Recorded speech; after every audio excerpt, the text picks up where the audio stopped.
সম্মানিত দর্শক শ্রোতা ভাই বন্ধুগণ, আসসালামু আলাইকুম। আজকে আপনাদেরকে দেখাচ্ছি সরাসরি থাই জাতের পাঙ্গাস মাছের পোনা। এখন আমাদের মাছগুলো গ্রেডিং করা হচ্ছে। যারা এরকম ভালো মানের নতুন বছরে উৎপাদিত 1 ইঞ্চি 2 ইঞ্চি 3 ইঞ্চি 4 ইঞ্চি থাই জাতের পাঙ্গাস মাছের পোনা ক্রয় করতে চান, অবশ্যই আমাদের স্বপ্নরাজ্য হ্যাচারি আর নার্সারিতে যোগাযোগ করতে পারবেন। আমরা সারা বাংলাদেশে যত্ন সহকারে থাই জাতের পাঙ্গাস মাছের পোনা সহ বিভিন্ন জাতের মাছের রেণু পোনা বিক্রি করে থাকি। তো চাষি ভাইরা, আপনারা দেখতে পাচ্ছেন আমাদের থাই জাতের পাঙ্গাস মাছের পোনাগুলো এরকম গ্রেডিং করা। আপনারা অবশ্যই মাছ ক্রয় করতে চাইলে গ্রেডিং করা এক সাইজের মাছের পোনা ক্রয় করবেন, কেননা গ্রেডিং করা মাছ এক মিলে খাবার খায়, এক মিলে বড় হয়। ছোটো বড় হওয়ার সম্ভাবনা খুবই কম। বাজারে আপনারা একই দিনে তুলতে পারবেন মাছগুলো। তো চাষি ভাইরা, থাই জাতের পাঙ্গাস মাছের পোনা কী ধরনের খাবার খায়, তো প্রথমে আপনাদেরকে বলি খাবার নিয়ে।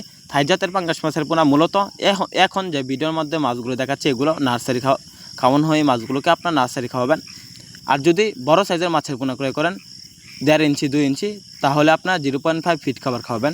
তো এখন চলে আসি মাছগুলো কীরকম বড় হয় বা গ্রোথ কেমন আসে।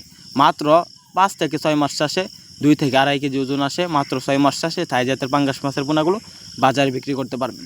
তো চাষিবারা, বাজার মূল্য কেমন থাই জাতের পাঙ্গাস মাছের, তো দেখা যাচ্ছে 6 মাস চাষে থাই জাতের পাঙ্গাস মাছের পোনা প্রতি পিস 2.5 কেজি ওজন আসলে বাজার মূল্য প্রায় 150 থেকে 160 টাকা এরকম। আপনার যদি বড় সাইজের থাই জাতের পাঙ্গাস মাছের পোনা বানাতে চান, অবশ্যই আমাদের হ্যাচারি থেকে ক্রয় করতে হবে থাই জাতের পাঙ্গাস মাছের পোনা, কেননা আমরা সারা বাংলাদেশে পাইকারি এবং ফ্রি হোম ডেলিভারিতে বিক্রি করে থাকি। আপনারা চাইলে আমাদের হ্যাচারি থেকে সরাসরি এসে দেখে শুনে সংগ্রহ করতে পারবেন থাই জাতের পাঙ্গাস মাছের পোনা। তো চাষি ভাইরা, থাই জাতের পাঙ্গাস মাছের পোনা কি মিশ্রভাবে চাষ করা যায়? অবশ্যই মিশ্রভাবে চাষ করা যায়। আপনার সাথে চাষ করতে পারবেন দেশি গুলশা, দেশি ট্যাংরা, দেশি শিং, দেশি মাগুর থাই জাতের পাঙ্গাস মাছের পোনার সাথে। থাই জাতের পাঙ্গাস মাছের পোনা ক্রয় করতে এবং থাই জাতের পাঙ্গাস মাছ চাষে বিভিন্ন তথ্য পরামর্শ জানতে আমাদের চ্যানেলটি সাবস্ক্রাইব করে আমাদের পাশে থাকুন। ধন্যবাদ।